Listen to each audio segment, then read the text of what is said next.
Hola, mi nombre es Mi Estrada. Vamos a platicar un poco sobre las diferencias y las similitudes que tenemos entre eh, el Jesús histórico y el Cristo de la fe. A pesar de que pueden ser dos variantes que a través de la historia de la humanidad se han tratado de separar como la parte de la fe de la ciencia, es en realidad un complemento de ambos, lo que nos ayudan a conocer muchísimo más a Jesús. Eh, si tú le preguntas a alguien actualmente qué piensa sobre Jesús, te puede decir, pues fue un profeta que vivió hace mucho tiempo. O pues es un mito, o muchas cosas por el estilo.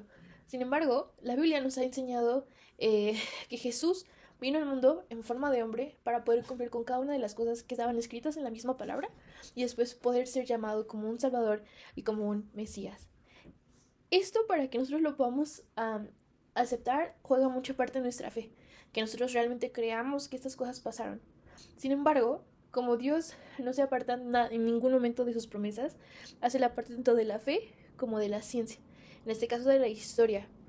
Y al momento de mandar a Jesús a morir a este mundo, pero desde tomar la forma de un bebé para crecer, para seguir hacia adelante y llegar al punto de morir en un contexto romano político donde había una opresión muy, muy grave sobre los judíos, nos hace darnos cuenta que realmente Dios sabía la parte histórica y el peso histórico que iba a representar Jesús en la humanidad y en la eternidad.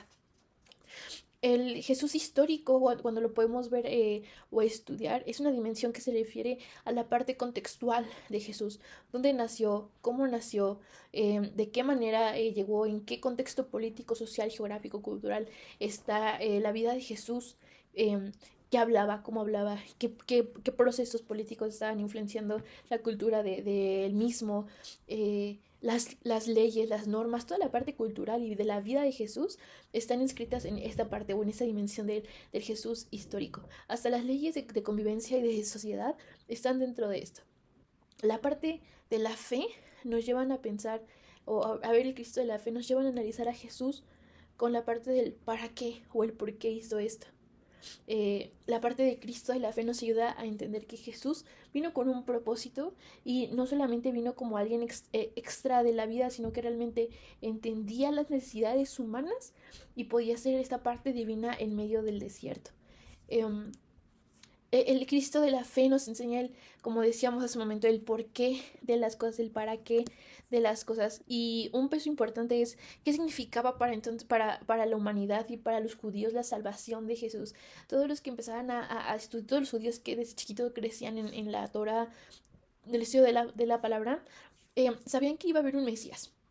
Sabían que esperaban a un Salvador, pero ellos lo esperaban de una manera más fuerte, más violento, más político. Pero Jesús llega de una manera diferente. Y él llega a cumplir todas las partes que ellos estaban esperando en las profecías de Isaías, Jeremías, Oseas, Ageo, todas las palabras que se habían dado desde el principio de la humanidad.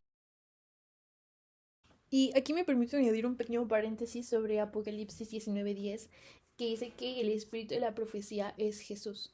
Esto nos enseña que Jesús no solamente iba a ser alguien social o un profeta más, sino que la misma inspiración de todas las profecías desde el principio convergían en Jesús, se cumplían en Jesús, era Jesús mismo ese era el mismo espíritu de Jesús que estaban en cada una de las profecías.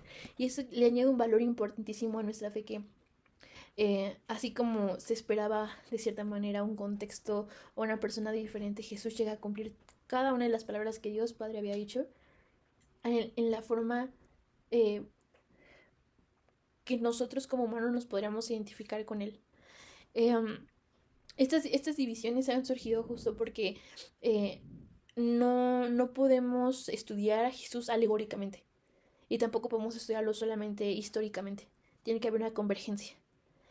Surgen esas dos porque hay una necesidad de entender el por qué estamos creyendo lo que creemos durante mucho tiempo y hasta la actualidad hay muchas personas que solo creen a través de lo que un pastor les puede decir o un padre les puede decir, pero no hay un conocimiento verdadero. Cuando Jesús nos llama a conocer, a estudiar más, a profundizar más en su palabra. Entonces, esas divisiones surgen para poder estudiarlo más, aunque muchos podrían decir que hay una separación de la fe y de las cosas que realmente podemos creer de Jesús. Esas dos nos ayudan a entender con una mayor amplitud el carácter humilde de Dios al venir como humano a la tierra. No son incompatibles, al contrario, son compatibles. El punto es que tenemos que tener la perspectiva completa de tanto el ser 100% Dios como ser 100% humano. Y la importancia que esto tiene para la lectura de los evangelios es que no podemos leer los evangelios solamente como una historia más o como una fábula más. Tenemos que entender que esto tomó vida. Hay personas que murieron porque realmente vieron las palabras escritas y en vida. Entonces, el valor que le da el compartir o el analizar a Jesús como una persona histórica, pero como el Cristo de la fe, hace que entendamos que las palabras que se escribieron, las vivencias que tuvieron cada uno de los discípulos, no fue mera construcción social, no fue un mero mito, no fue una mera historia creada nomás porque sí, sino que tuvo un propósito y ese propósito se está cumpliendo hasta el día de hoy. Entonces, Jesús vino en forma de bebé, creció, cumplió las leyes, cumplió los impuestos, cumplió las tradiciones, todo lo cumplió, siguió las leyes aun cuando estaba haciendo milagros, porque él mismo había sido quien estaba ahí desde el principio. Entonces, eh, nos da una seguridad muchísimo mayor sobre en quién creemos. Eso sería todo. Muchísimas gracias.